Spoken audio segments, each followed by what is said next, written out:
संबुद्ध Bodhisattva Baba Saheb doctor Ambedkar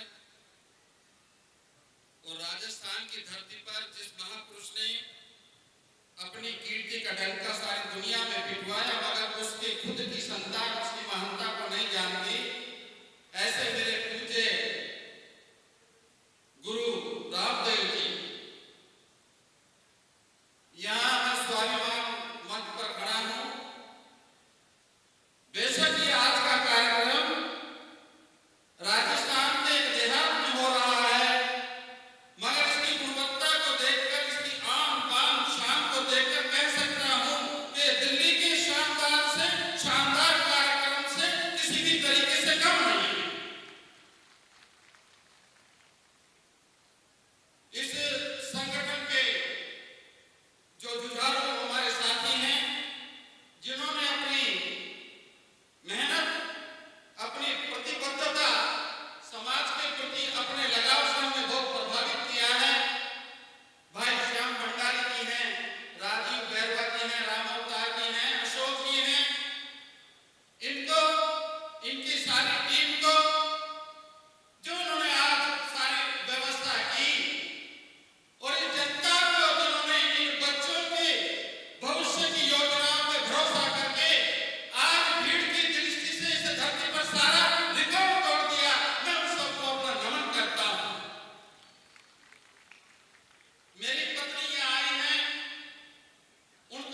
इसलिए मैं कहता हूं, हमने हजारों सालों से दुश्मनों का अपमान सहन किया, मगर अपनी शिक्षा के अभाव में आज इतनी बुरी हालत हो गई कि आज हम अपने भाई का सम्मान सहन नहीं कर सकते। ये जितने भी यहाँ मौजूद हैं, ये सारे के सारे वीर पुत्र हैं, ये सारे के सारे वीर पुत्र हैं, ये सारे के सारे भारतवर्ष के असली धरती पुत्र हैं। ये अपना इतिहास जिस दिन जान जाएंगे, जिस दिन ये अपना गौरव जान जाएंगे, उस दिन ये शेर से पंजा लड़ाना सीख जाएंगे। साथियों, एक कथा बता रहा हूँ, जातक कथा है, बड़ी प्राचीन कथा है, बुद्ध के समय की कथा है। एक परिवार था जंगल में, जंगल के राजा का परिवार, शेर का परिवार।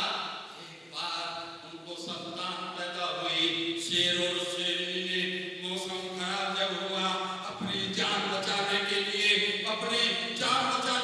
कोई ठंडी जगह ढूंढने के प्रयास में अपना बच्चा खो दिया। बच्चा शेर से बिछड़ गया, उनका बच्चा अपनी माँ शेर से बिछड़ गया। इधर माँ बाप अपने बच्चों को ढूंढते चले गए, इधर शेर का बच्चा अपनी माँ बाप को ढूंढने के लिए इस ओर चल गया। बच्चा आगे जब गया तो उसने क्या देखा, भेड़ का बकरियों का झुंड है, उन्हीं के बीच में मिल गया, उन्हीं के बीच में रहने लगा, अपने आप को उन्हीं के जैसा समझने लगा।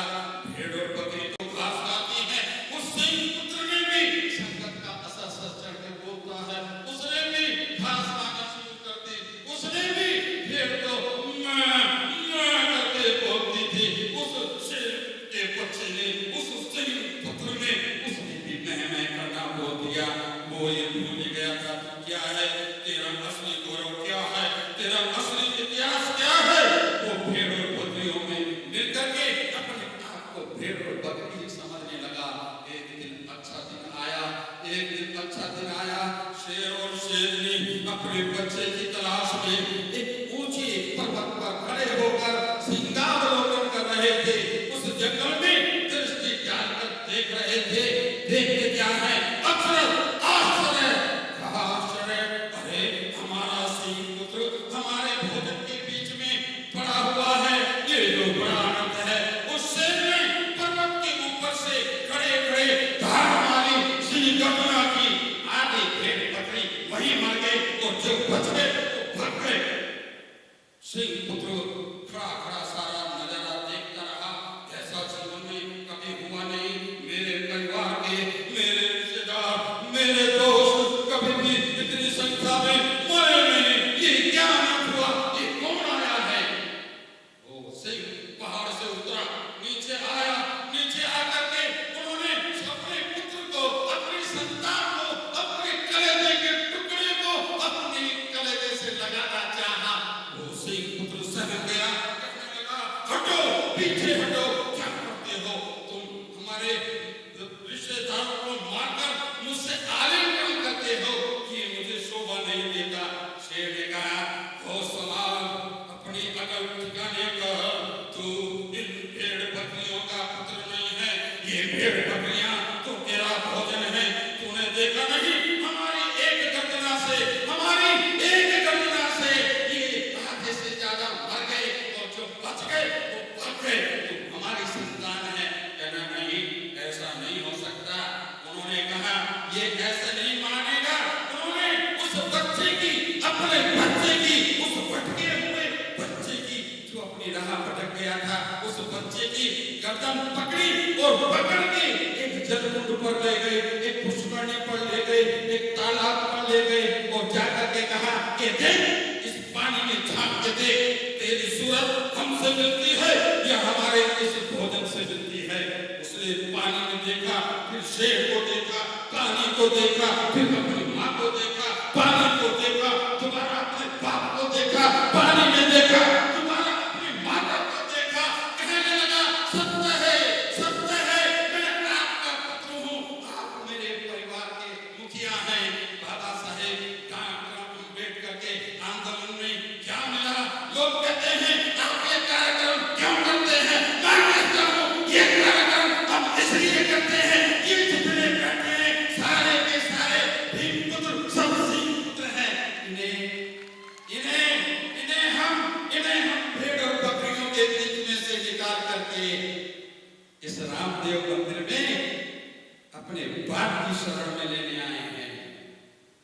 देखिए ये क्या करते हैं, जाने में और अनजाने में अपने माथे पर तिलक लगाते हैं।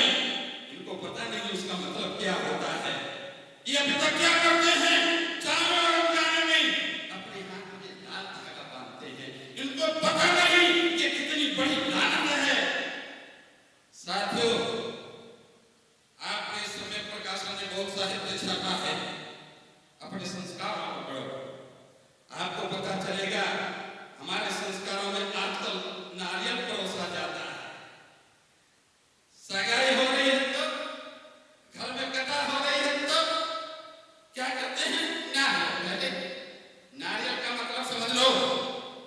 आप राजस्थान के सपूत हो, जाओ जोधपुर में और देखो जोधपुर के किले के गेट पर जो पत्थर लगा है, वो पत्थर कह रहा है कि दो मेघवान लोगों की बलि दी गई थी, उसके ऊपर ये किला खड़ा किया गया था।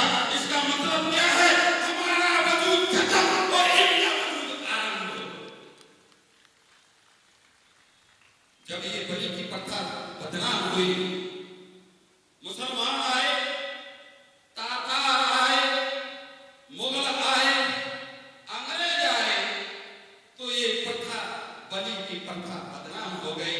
तो इन्होंने वो बलि की प्रथा तो बंद कर दी, मगर नर बलि की जगह नारियल ले आए, खोपड़ी की जगह खोपड़ा ले आए।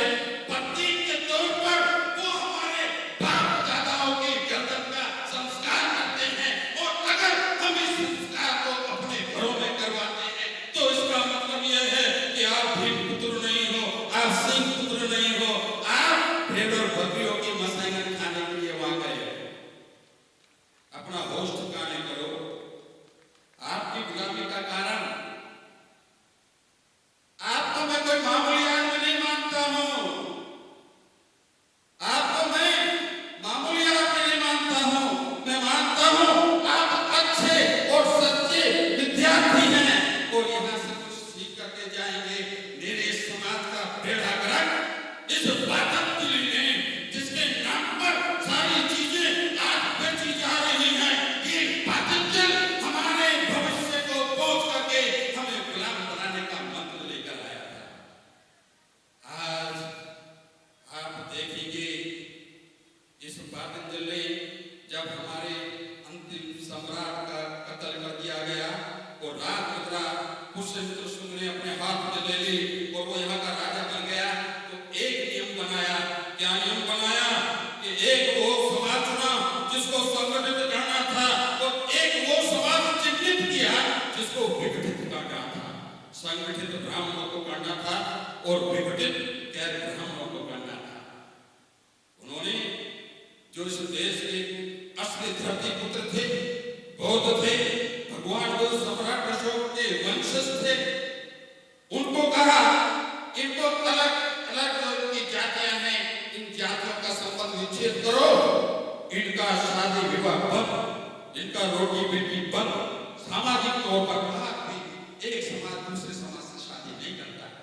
हमारे लोगों में जब शादियां बंद हो गई, रोटी बेटी बंद हो गई, असंवाद का माहौल हो गया, असंवाद के कारण दूरी हो गई, दूरी के कारण गलतफहमी हो गई, और गलतफहमी के कारण सारी जातियों की तलवारें एक दूसरे के खिलाफ भटकने लगी। हमने दुश्मनी पैदा हुई, हमारे बीच में शत्रुता पैदा हुई। हम कितनी छोटी जातियां हैं, अपने आप को एक दूसरे से बड़ा मानने लगी, बड़ा अनर्थ हुआ। और फिर क्या हुआ, इन जातियों को इतना बदनाम कर दिया। साथियों, दूसरा क्या हुआ, ब्राह्मण ने अपना हमारा अंतरजातीय विवाह खत्म कर दिया और अपने यहाँ अंतरजातीय विवाह खोल लिया, मगर उसने उसको जाति नहीं कहा, उसको क्या कहा, गोत्र कहा। अब तो गोत्र का मतलब बदल गया। अब तो हमारे घरों में भी गोत्र पूछते हैं, माँ के इतने गोत्र, बाप के इतने गोत्र। ये अंतिम नकल है ब्राह्मणों की। ब्राह्मणों ने क्या किया कि जो जिस गोत्र का ब्राह्मण है, उस गोत्र की सारी बहन बेटियां उसके अपने रिश्तेदार हैं, उसमें शादी नहीं करेगा, दूसरे गोत्र में करेगा। मतलब अपना अंतरजातीय विवाह खोल दिया। इसका परिणाम क्या हुआ? आप अपने दोसा के किसी ब्राह्मण के मुंह पर चाटा मारो, दिल्ली के ब्राह्मणों के पेट में दर्द होने लगता। ये अंतरजातीय विवाह का प्रताप था। और आज एक दलित जाति का व्यक्ति अगर पिट रहा है तो सारे के सारे दलित खड़े होकर के देख रहे हैं। मेरी मान्यता है, मैं कहना चाहता हूँ, बड़े अदब के साथ कहना चाहता हूँ, अरे दलित भाइयों, आपने जो हजारों जातियां अपनी मर्जी से खेलना बंद करो, बल्कि इस जातिवाद की संख्याओं की उल्टी गिनती गिननी आरंभ करो। हमारे बीच में जितनी भी जातियां हैं उसे हम समाप्त करेंगे।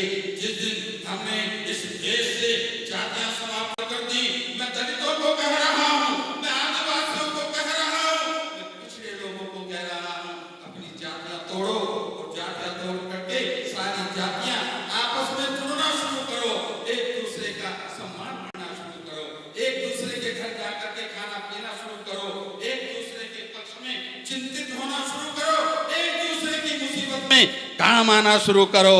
आप इतना करके तो देखो, आप इतना करके तो देखो। मैं बड़े भरोसे के साथ कहता हूं, दिल्ली की सरकार झाड़ू वालों की सरकार है। ये झाड़ू किस लिए आई है? इसलिए आई है, जब बाबा साहब का हाथी पार्लियामेंट में जाएगा तो ये झाड़ू उसका रास्ता साफ करेगी।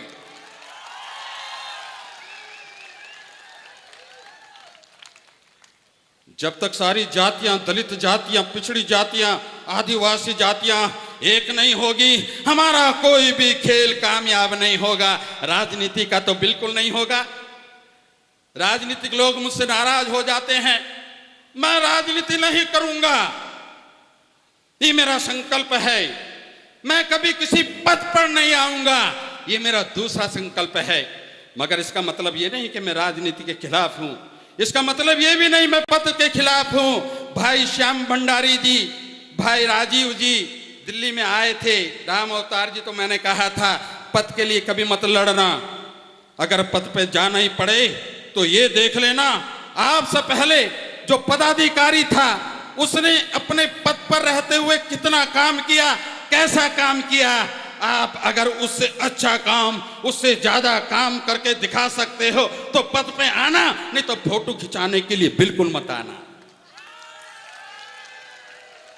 मेरा सीना चौड़ा है ये बताते हुए ये स्वाभिमान संघ, भैया अभी तो बहुत बहुत होंगे आपसे तंग, मगर ये लंबी चलेगी जंग। आपने जो ये कार्यक्रम करके दिखाया, अब मैं जब मरूंगा तो बड़े ठंडे दिमाग से मरूंगा कि मेरी मसाल थामने वाले भाई श्याम भंडारी, भाई राजीव बेरुआ, भाई अशोक, भाई राम अवतार आ गए हैं और अब घर में शांति स्वरूप बोध पैदा होकर के अपने अपने अपने अपने पुरखों के कातिलों से हिसाब मांगेगा। हमें किसी और से शिकायत नहीं है, हम गाली देना भी नहीं चाहते। हमने यूथ फॉर बुद्धिस्ट इंडिया बनाई थी, किस लिए बनाई थी? शांति स्वरूप बौद्ध इस बात को बहुत अच्छी तरह जानता है। मेरे मित्र बैठे हैं और ये भी सब इस चीज के गवाह हैं कि आज पूरे भारतवर्ष में किसी उपासक का यानी कि गृहस्थ व्यक्ति का शांति स्वरूप बौद्ध से ज्यादा अंतरराष्ट्रीय परिचय नहीं है। आप जापान में जाओ, कनाडा में जाओ, कल 4 तारीख थी जून महीने की, मुझे कनाडा में होना था, मगर कनाडा का कार्यक्रम मैंने क्यों छोड़ा? क्योंकि स्वाभिमानियों का स्वाभिमान यह 5 तारीख को आके बढ़ाना था। जाओ इंटरनेट खोल के देख लो। तो साथियों, यहां जो मैं आया, मेरा आना सफल हुआ। बस अब आपसे यही गुजारिश है कि इस देश में मैं जातिवाद फैलाने की बात नहीं कर रहा, मैं शेर के बच्चे को उसका चेहरा दिखाने की बात कर रहा हूं। जो लोग शोधार्थी हैं, जो लोग लिखने पढ़ने में यकीन रखते हैं, जो लोग इतिहास जानना चाहते हैं, आज की असली नंगी हकीकत यह है कि सारे भारतवर्ष में अकेले चमार जाति की जनसंख्या 14% है। 14% शुद्ध चमार जाति की और जो चमार जाति से अलग हुए उसमें मेघवाल शामिल नहीं हैं, उसमें बैरवा शामिल नहीं हैं, उसमें बलई शामिल नहीं हैं, उसमें उत्तर प्रदेश और बिहार के पासी शामिल नहीं हैं, उसमें दुसाध शामिल नहीं है, उसमें उत्तर प्रदेश के कायस्थ जो कभी चमार होते थे वो शामिल नहीं है, और उसके अंदर उत्तर प्रदेश के अग्रवाल।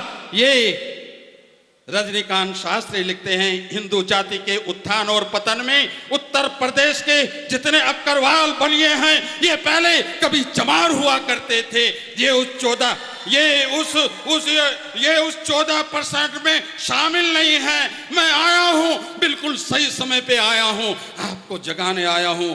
ये आपकी जनसंख्या में ग्रहण नहीं लगना चाहिए। अब हम करेंगे, अपना आंदोलन शुरू करेंगे, बड़ी जल्दी करेंगे। आंदोलन का काम क्या होगा? आंदोलन का काम नाम ये होगा घर वापसी आंदोलन।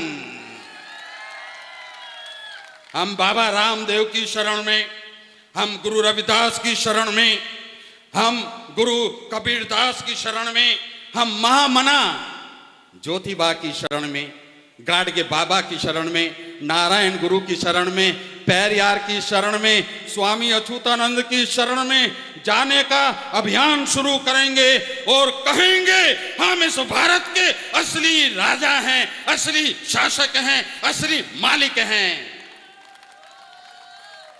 झाड़ू से सीखो, झाड़ू का एक तिनका निकालो, कट टूट गया, दूसरा निकालो, कट टूट जाएगा, तीसरा निकालो, कट टूटने को तैयार बैठा है।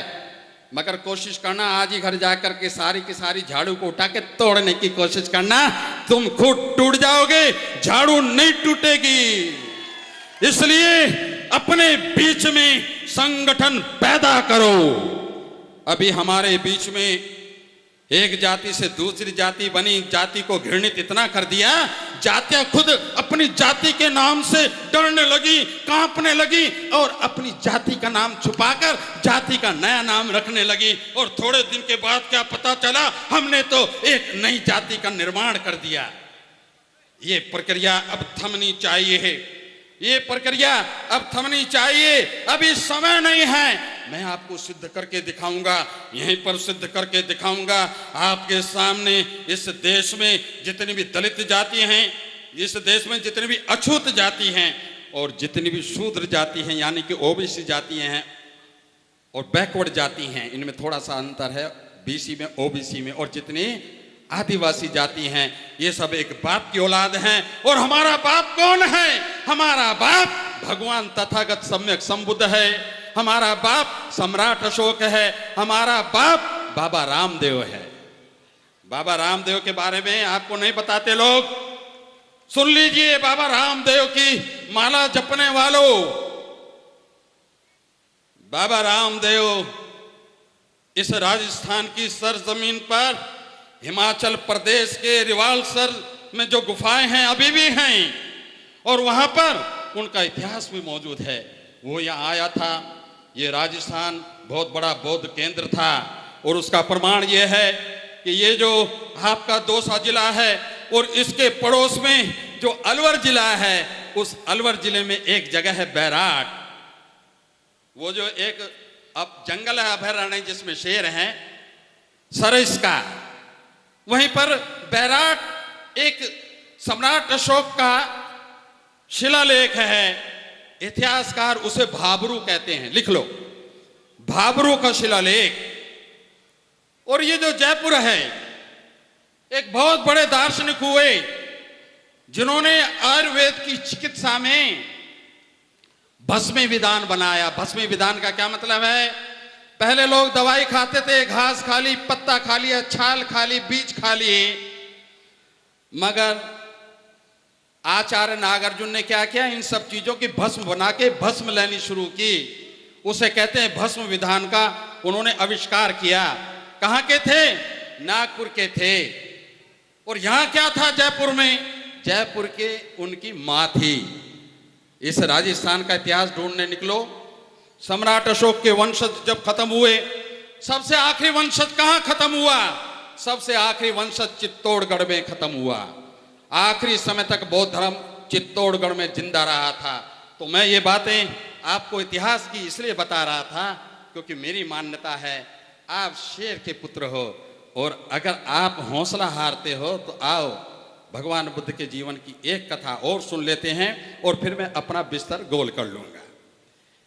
एक राजा, बड़ा यशवान राजा, और उसका एक हाथी। हाथी भी कैसा कि जब शत्रु को पता चल जाता कि भाई सिविली हाथी आ रहा है, वो दुश्मन की आधी ताकत खत्म हो जाती थी। इतना शक्तिशाली, इतना बलशाली, इतना पराक्रमी वो हाथी था, बड़ा विशालकाय था। बुढ़ापा हर एक को आता है, जैसे हमें आया, उस सिविली हाथी को भी आया। हाथी बूढ़ा हो गया, राजा से निवेदन किया गया, अपील की गई, दरखास्त लगाई गई कि इस हाथी को आप आजाद कर दो, इसने बड़े युद्ध आपको जीत कर दिए हैं, अब ये बूढ़ा हो गया, हमें इसके बूढ़े का सम्मान इसे स्वतंत्र करके करना चाहिए। हाथी आजाद हो गया। हाथी ने तो युद्ध लड़े थे, हाथी ने तो लड़ाइयां जीती थी, उसे नहीं पता था कि यह दलदल क्या होता है। एक दिन एक झोड़ के किनारे हाथी गया, पैर पानी में डाला, पैर धंस गया। वो पैर निकालने के लिए दूसरा पैर रखा, वो भी धंस गया। सारा का सारा हाथी दलदल में धंस गया। ये समाचार जब सारे शहर में पता चला, बड़े बड़े बुजुर्ग लोग, बड़े बड़े सियाने लोग उस हाथी के पास गए, पानी से बाहर निकालने के लिए गए, सब असफल रहे, रस्सा फेंका, बेकार गया। ऊपर से पेड़ की टहनी झुका के कहा कि सूंड में पकड़ तो तू बाहर आ जाएगा, नहीं आ पाया। बात बहुत बढ़ गई। सारे नगरवासी अपने गौरव बिंदु उस सिवली हाथी को अपनी आंखों के सामने मरता देखकर बड़े दुखी हुए, बुद्ध के पास गए और बुद्ध के पास जाकर कहा, भगवान आपका एक सहयोग चाहिए, मार्गदर्शन चाहिए। हमारा सिवली हाथी बड़ा गौरवशाली हाथी, बड़ी लड़ाइयां जीतकर उसने दी थी, मगर आज वो दलदल में फंस गया, अपनी आंखों से उसको मरता नहीं देखना चाहते। बुद्ध ने कहा, उस हाथी का इतिहास क्या है? इतिहास बताया गया। बुद्ध ने कहा, यदि वो वाकई रणबांकुरा हाथी था तो जाओ उस झोड़ के किनारे जाओ, उस पुष्करणी, उस दलदल के किनारे जाओ और वहां जाकर के रणभेरी बजाना। उन्होंने वैसे ही किया और जो ही रणभेरी बजी, हाथी को अपना यौवन याद आ गया, हाथी को अपनी जवानी याद आ गई, और जवानी आते ही उस बुढ़े हाथी ने जो ही अंगड़ाई ली, तुरंत दलदल से बाहर आ गया। अये भीम पुत्रो, हम आपके पास आए हैं आपका इतिहास बता करके आपकी बाजुओं का आकार बताने आए हैं। जिस दिन आपको ये पता चल गया कि ये मेरी आंख दुनिया को देखती है, खुद को नहीं देखती, तो जाना शेर की तरह एक झोड़ के किनारे पे जाना। और झोड़ का किनारा क्या है? बाबा साहेब डॉक्टर अम्बेडकर का साहित्य है। आज साहित्य की पहले से बहुत ज्यादा जरूरत है। इस देश में विचारों का युद्ध छिड़ा है। बाबा साहब हमें हथियार बनाने की मना करते हैं। भगवान बुद्ध हो चाहे बाबा रामदेव हो, हथियार बनाने की बात नहीं करते हैं, मगर हमें विचारों का युद्ध जीतना भी है। तो साथियों याद रखना, जब विचारों का युद्ध छिड़ता है तो किताब से ज्यादा कोई बड़ा हथियार विचारों के युद्ध में कोई हो नहीं सकता।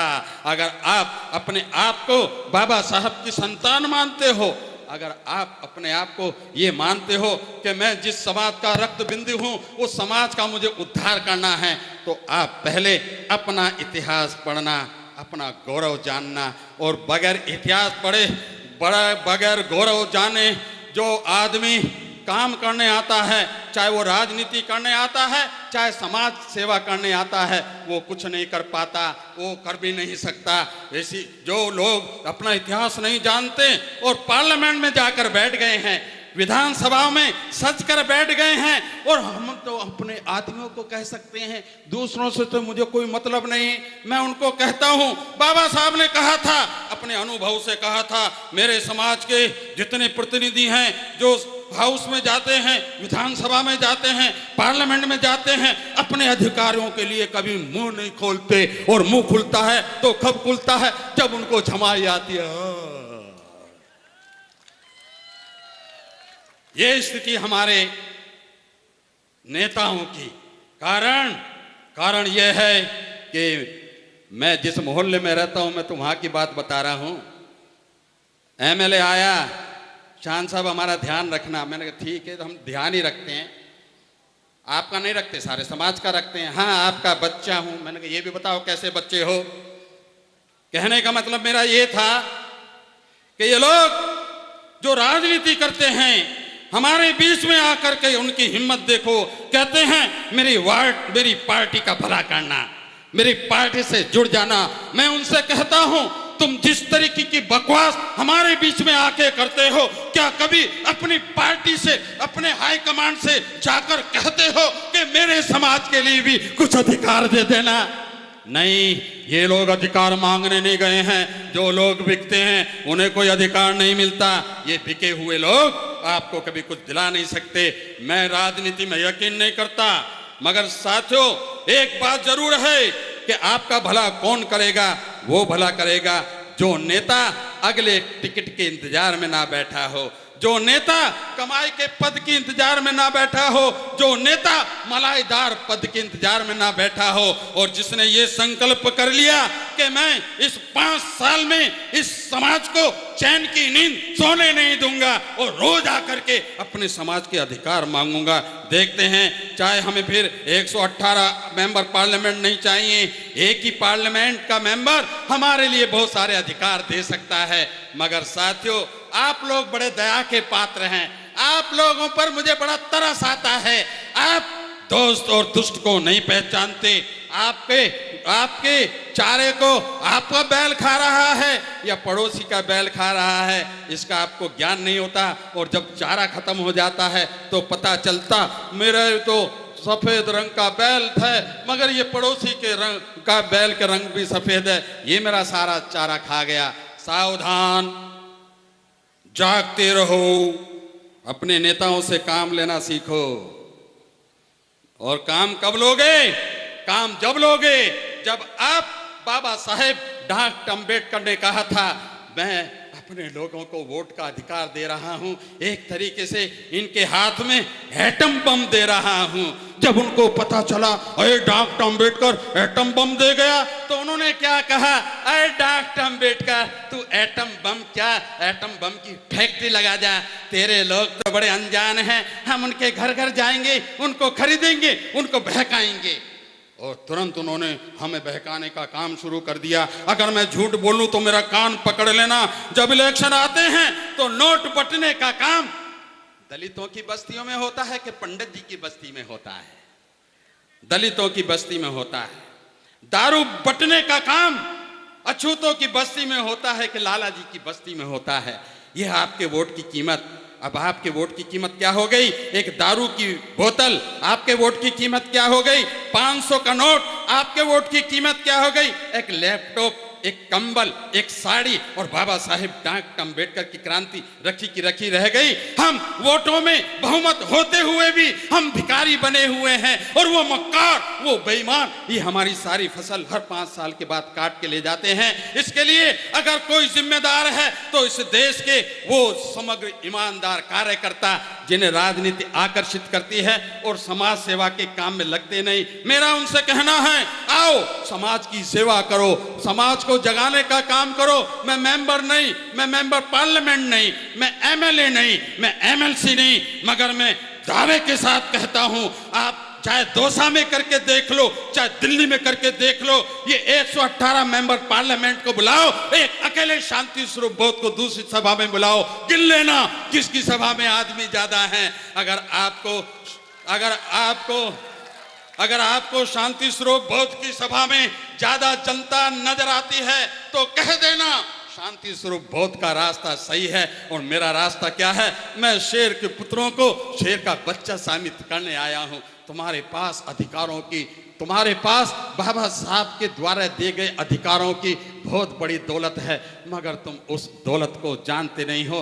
तुम्हें पता ही नहीं है हीरा किसको कहते हैं, और वो जो कंचा खेलने वाला होता है उसमें और हीरे में क्या अंतर है। तुम्हारा यही कसूर है, तुम दोस्त को और दुश्मन को नहीं जानते, तुम दवाई को और जहर को नहीं जानते, इसलिए तुम सारे के सारे अधिकारों से वंचित हो। आज कितने षड्यंत्र रचे जा रहे हैं। हमारा गौरव साफ करने के लिए कितने खुल्लम खुल्ला बड़े गर्व के साथ बड़े भरोसे के साथ हमारा रिजर्वेशन खत्म किया जा रहा है। ये रिजर्वेशन खत्म करना चाहते हैं। हम कहते हैं इस देश से रिजर्वेशन हटेगा तो ये देश बटेगा।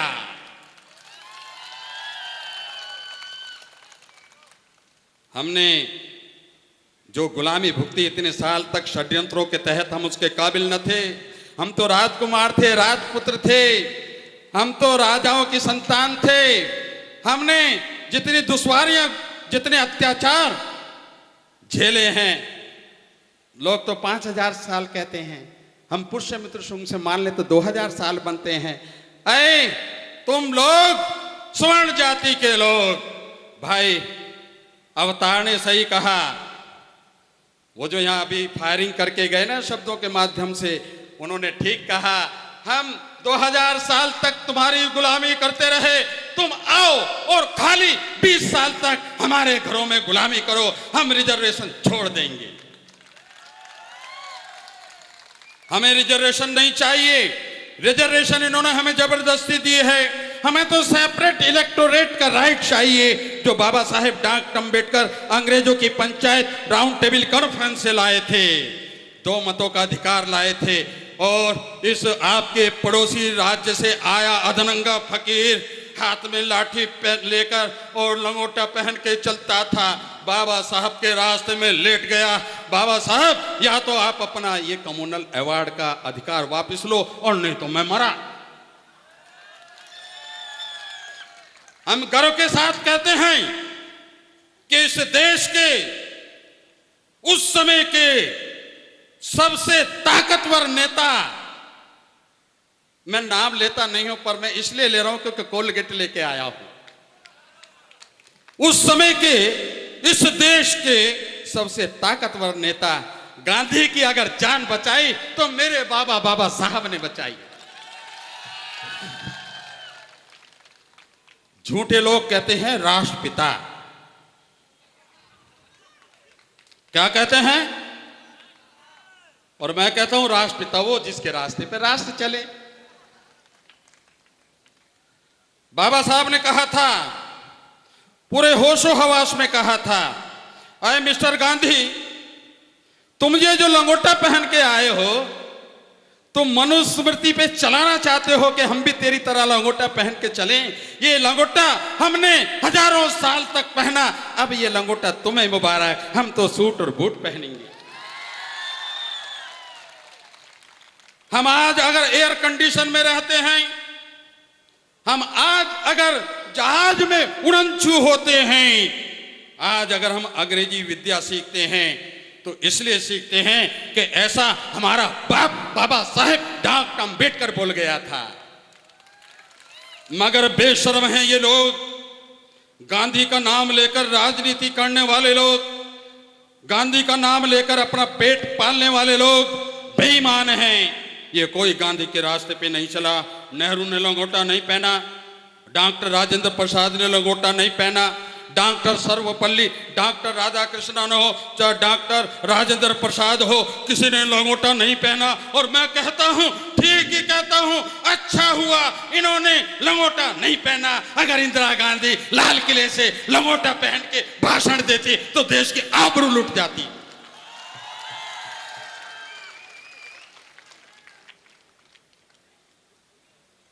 बाबा साहेब डॉक्टर अम्बेडकर की जब डेथ हुई थी, उनके पास 200 सूट थे। क्या थे? 200 सूट थे।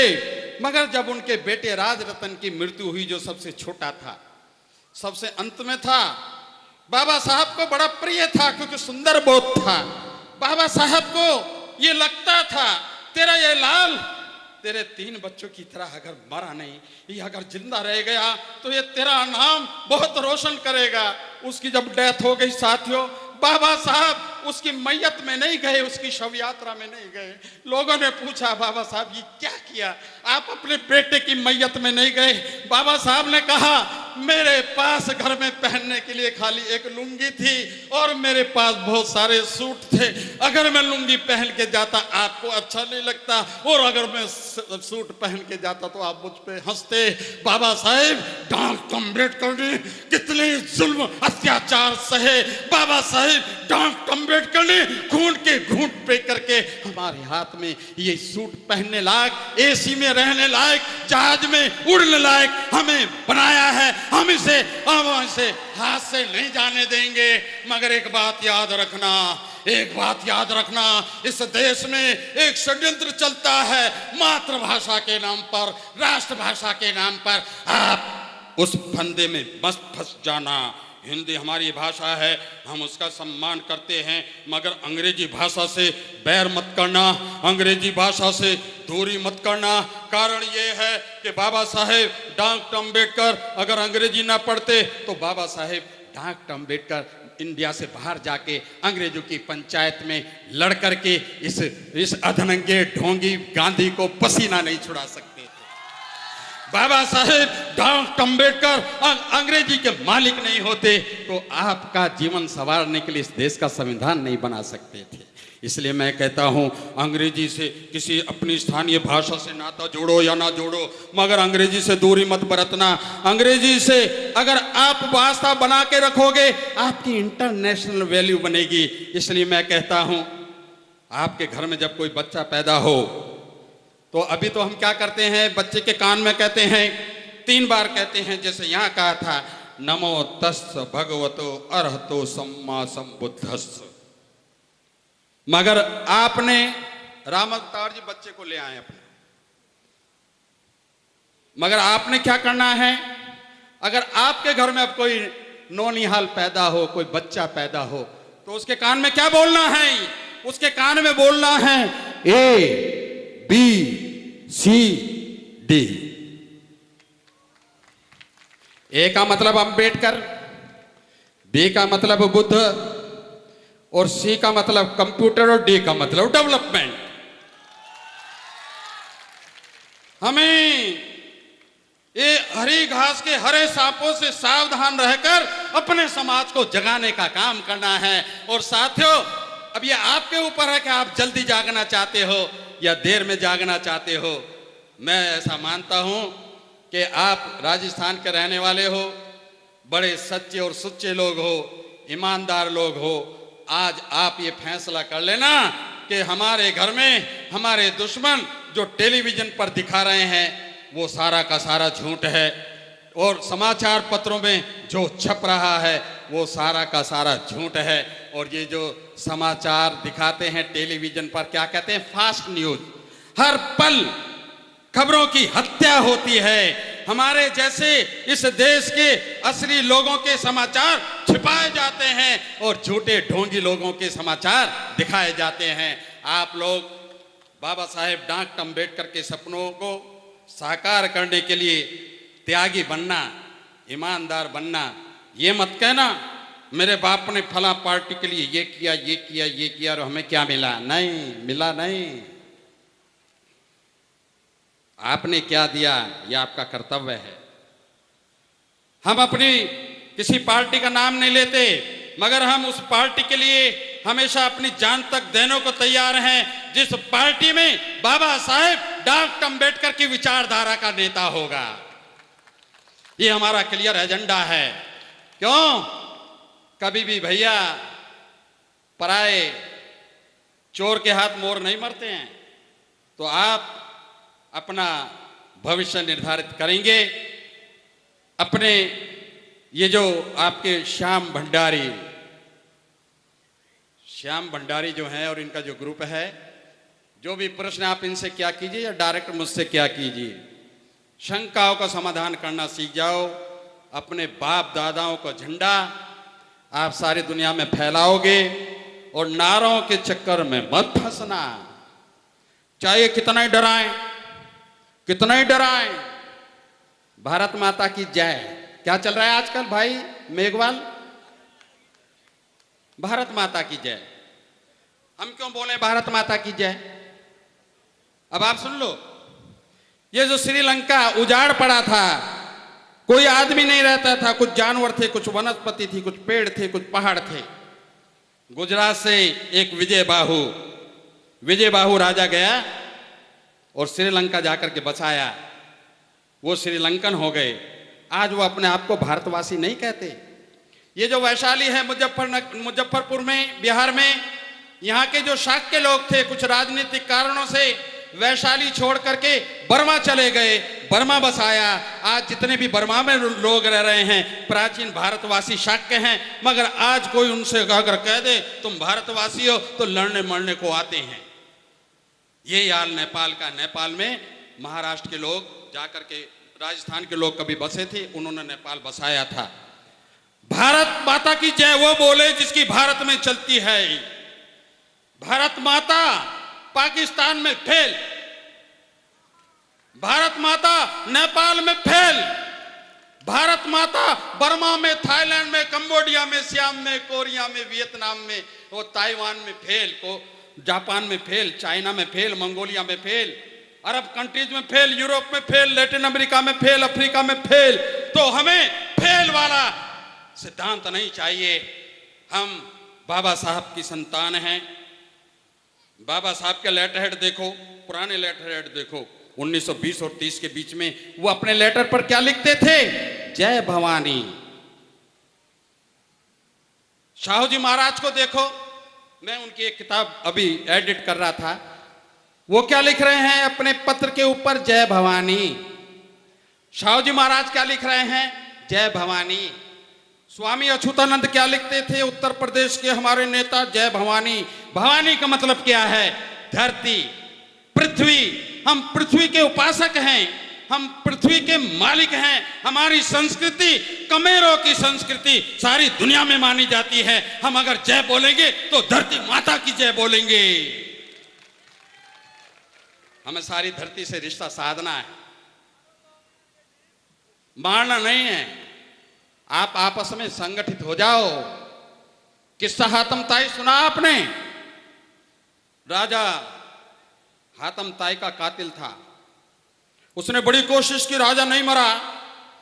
उसने एक सलाहकार बुजुर्ग से हैं, उसकी गर्दन मरोड़ दो। ब्राह्मण अपने आप पाकिस्तान के बॉर्डर से भागे कि नेपाल के बॉर्डर से भागे, यहां से भागता नजर आएगा। कसूर हमारा है, मेहनत हमें करनी है, अपने विद्वानों की हमें माननी है।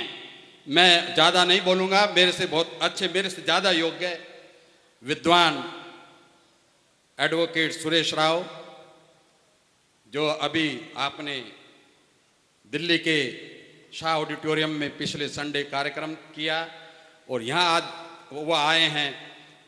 जरा आंख खोल के ध्यान देना अकल से। दिल्ली में कार्यक्रम हुआ, क्या कार्यक्रम था? भारतीय बहुजन महासभा। सहयोगी कौन? Youth for Buddhist India.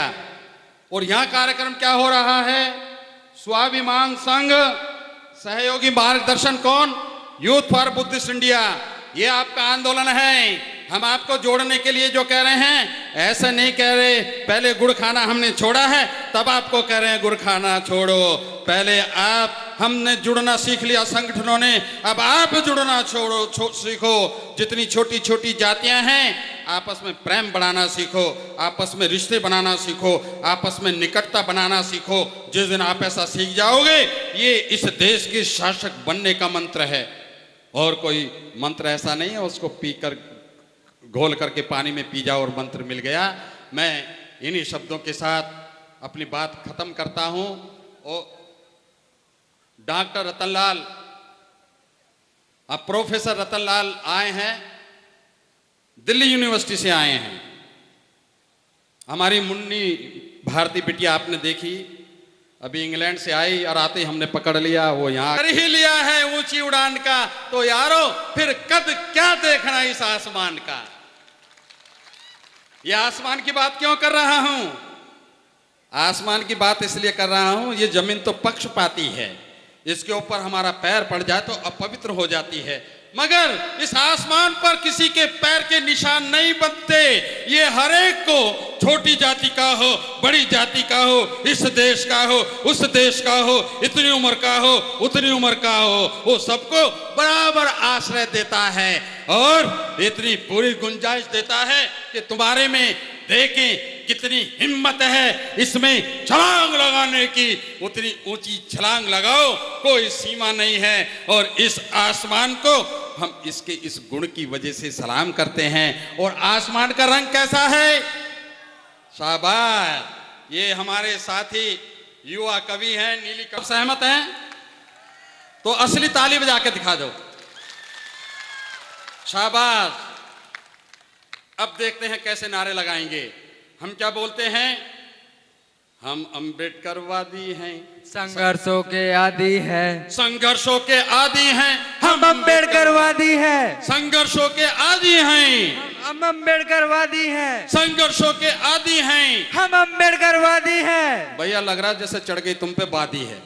बोलो, जोर से बोलो, हम अम्बेडकरवादी हैं, संघर्षों के आदी हैं। खड़े होके बोलो, हम अम्बेडकरवादी हैं, संघर्षों के आदी हैं, हम अम्बेडकरवादी हैं, संघर्षों के आदी हैं, हम अम्बेडकरवादी हैं, संघर्षों के आदी हैं। सीने ये फौलादी हैं, सीने ये फौलादी हैं, सीने ये फौलादी हैं।